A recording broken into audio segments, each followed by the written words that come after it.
In this tutorial, I'm going to show you how to make pop music. And to do that, I remade a very popular song right now called APT by Rosé and Bruno Mars. And I'll break down my remake of the song's elements, the sounds of those elements, the mixing, the structure and arrangement, all that jazz. So hopefully by the end of this tutorial, you can make a song in a similar pop style to this one. Set the tempo around 149 BPM. Start off by making some chords.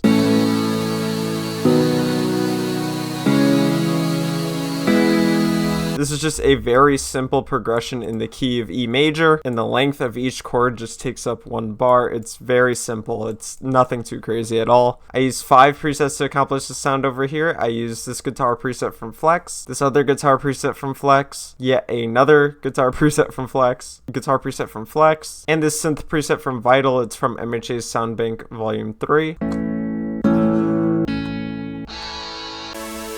So this synth sound right here is just to really give some extra amplification to all these other sounds that we have over here. These are just a mix of electric and acoustic guitar sounds. They don't have to sound realistic by any means, just the overall essence of the sound is okay. And these really give a guitar-driven atmosphere, and the synth really just reinforces that and it makes it amplified in the mix. For the mixing, I have this EQ on here, which just sticks out a great chunk of the lows just because we're going to make a very prominent bass line later, and we don't want these lows of these chords to counteract that and make it sound muddy and weird in the mix. So that's why we get rid of these lows from the chords over here, and just a tiny filter put on this as well with the cut turned out a little bit like that. I know how harsh the higher ends of the synth and the acoustic guitars can make it sound in the mix, so just turning it down a tiny bit can save your ears in the mix later on. Next, take the same chords and put them into some strings.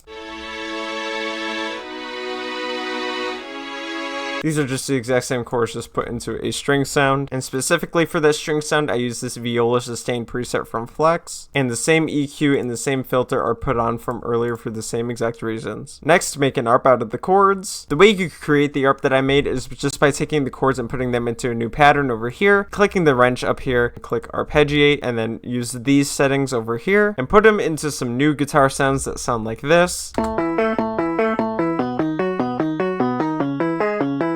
Make sure it's a very plucky sound that's really going to be used for the background and help with keeping the rhythm of the song and also just filling up the background of the mix a little more. I use 2 guitar presets from Flex to accomplish this sound. I use this one over here and this one over here as well. So again, just very short, plucky, organic sounds. Helps with the rhythm of the track and filling up the mix. And for the mixing, all I have on here is this EQ. It's the same one from earlier for the same exact reasons. Just getting out those lows to make way for the bass. Next, take the bass notes of the chords and put them into some bass presets. And by bass notes, I just mean like the root notes of what these chords actually are. So for example, if this is an A chord down here, you're going to get an A for the root note or bass note. This chord over here, it's a B chord, so you're going to get a B for the note for the bass. And then you just do that for each of the chord like that. Put them into some bass presets, chop them up, give them a little rhythm.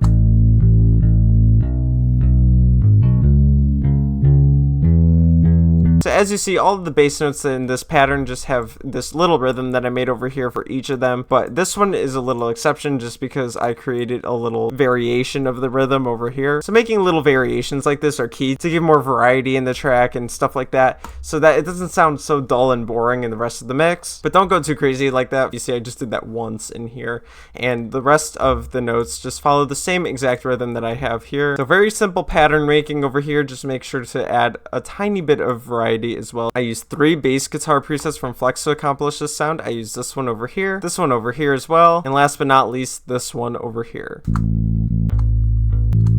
The first one and the last one really focus on the lower, more bass sound, and then the middle one focuses on the texture of the bass, giving it a more organic acoustic bass guitar sound. So try to focus on that. Really focus on the low end of the bass while also getting some of that texture from the bass guitar as well. For the mixing, all I put on here is this Fruity Blood Overdrive with nothing on it, just the preset thrown in here. It makes it power through the mix while also not distorting it too much. That's why we don't do anything with the knob. Now for the drums, I have this kick over here.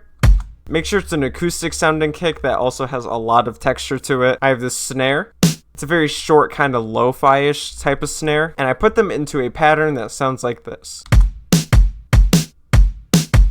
I added a clap as well to go in between the kicks and the snares. The first 2 claps start on the snare and the second kick, while the last one waits until the second snare. I have a tom loop as well to fill up the background of the drums. It helps to really keep the rhythm going as well. And just one final drum loop as well. It's quieter just because it's really in the background just to fill up the extra space in the background of the drums. I have a right loop as well. It helps with filling up the mix and also keeping up with the rhythm of the track as well. One final crash over here. And the whole drum pattern that we created sounds like this all together. Sounds like a natural drum loop, but also with a pop flair to it, which is exactly what we're going for. Now for some extra effects, all I have is this guitar loop over here. It doesn't follow the exact chords, but that's okay because when you take a look at the EQ over here, I took out way more than enough lows just so that it really just gets the overall essence of the guitar and the texture of it. And when you pair this guitar with the other elements, you really can't hear that it's playing the wrong chords because of the EQ that we just did, and it helps to just add that extra texture to fill up the mix. Now for the structure and arrangement of this track, I'm only focusing on the chorus of this song. All you have to do is just put everything all together all at once. The chords, the arp, the bass, the guitar, and the full drum pattern that we made down here. But then 2 bars into the song, I also added the strings upon everything else just to give some extra variance to the end of the chorus as well. So here's what the entire structure of the chorus of this track looks like over here. And after all that, here's the final result. Don't you want me like I want you, baby? Don't you need